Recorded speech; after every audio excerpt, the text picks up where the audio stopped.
الله الرحمن الرحيم.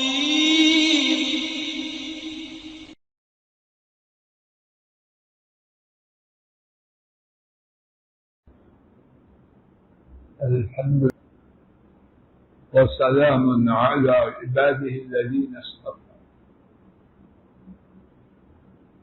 کچھ گناہ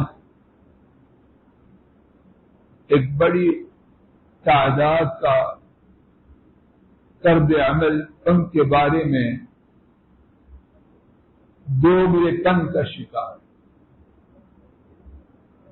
جب وہ گناہ وہ خود کرے تو بڑی عقل مندی اور ہوشیاری،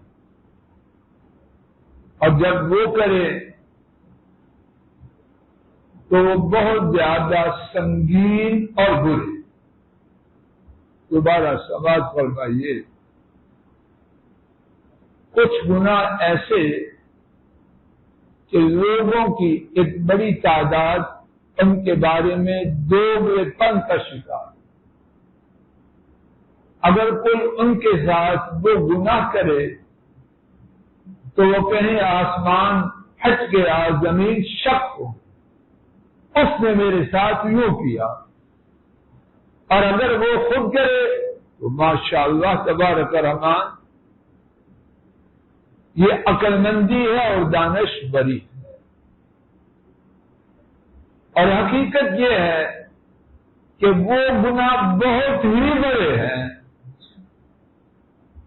ہم میں کروں یا آپ کریں، کوئی ہمارے ساتھ کرے اور اللہ نہ کرے ہم کسی کے ساتھ کرے، وہ گناہ بہت ہی برے.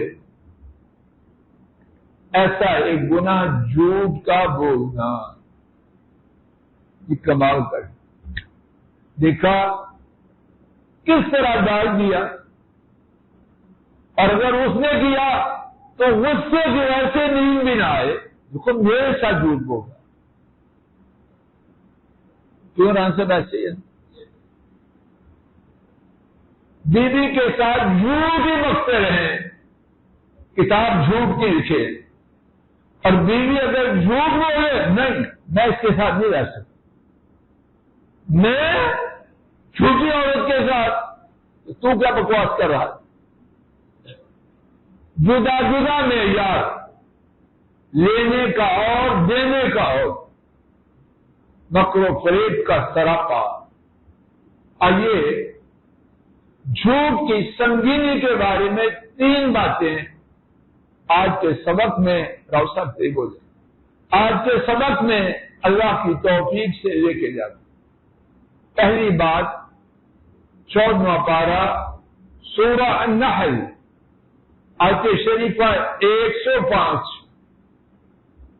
اللہ تعالیٰ نے فرمایا انما یفتری الکذب الذین لا یؤمنون بآیات اللہ. در حقیقت بات وہ نہیں جو تو کہتا ہے، بات وہ نہیں جو فلاں کہتا ہے، بات وہ ہے جو رب العالمین نے بیان.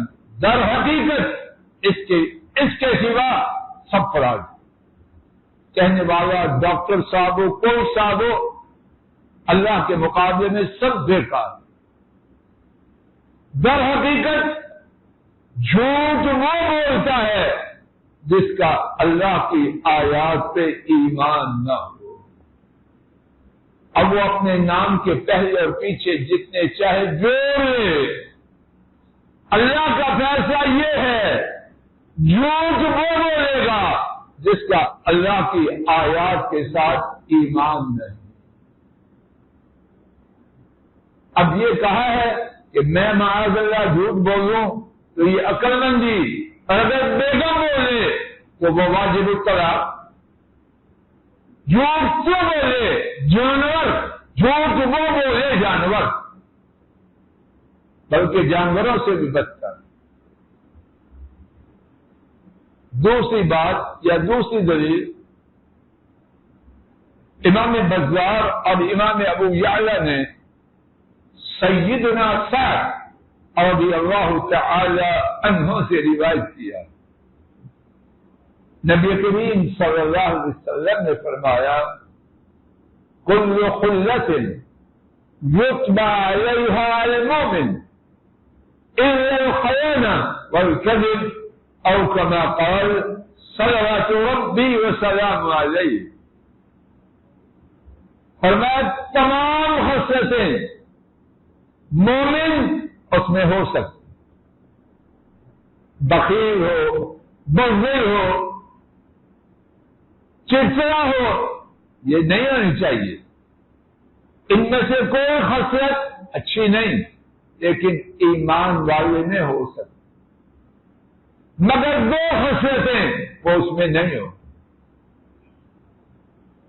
دو خصلتیں ایمان والے میں نہیں ہوں. کون کون سی؟ خیانت اور جھوٹ.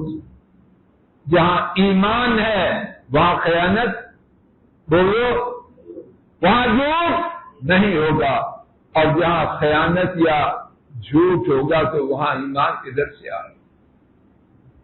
تیسری اور آخری بات اس سبق کی.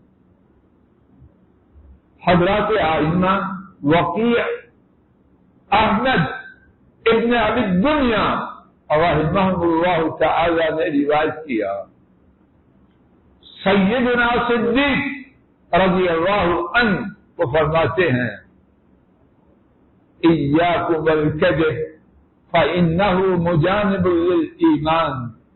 جھوٹ سے دور ہو جاؤ. کیوں؟ وہ ایمان کی ضد ہے. ایمان ایک وادی میں، جھوٹ دوسری وادی میں، دونوں ایک وادی میں. جہاں ایمان ہوگا وہاں جھوٹ میجر صاحب، اور جہاں جھوٹ ہوگا ایمان کے در سے آئے. خلاصہ جھوٹ بدترین گناہوں میں سے. جھوٹ ایمان کے منافی. اللہ نہ کرے جھوٹ سے پہلے موت ہو سچائی کے ساتھ. جھوٹ مجھ میں ہو یا آپ میں ہو تو برا ہے. سرمایہ دار میں ہو، غریب میں ہو، مالک میں ہو، مزدور میں ہو، باس میں ہو، سچی میں ہو، جس میں ہو، وہ ایمان کے منافی ہے. اللہ اپنی رحمت سے مجھ ناکارے کو اور آپ سب کو جھوٹ کی راہ سے بچائے. اگر ہم میں ہے اللہ اس سے سچی توبہ عطا فرمائے، اگر نہیں موت تک اس سے محفوظ رکھے. وآخر دعوانا ان الحمد للہ رب العالمین. الحمد للہ رب العالمین. السلام علیکم ورحمۃ اللہ. یہ ڈاکٹر فضل الہی صاحب کا آفیشیل یوٹیوب چینل ہے. اس کو لائک، سبسکرائب اور شیئر کریں اور بیل آئیکن پریس کریں تاکہ نئے آنے والی ویڈیوز کا نوٹیفیکیشن آپ کو موصول ہو سکے. جزاکم اللہ خیر.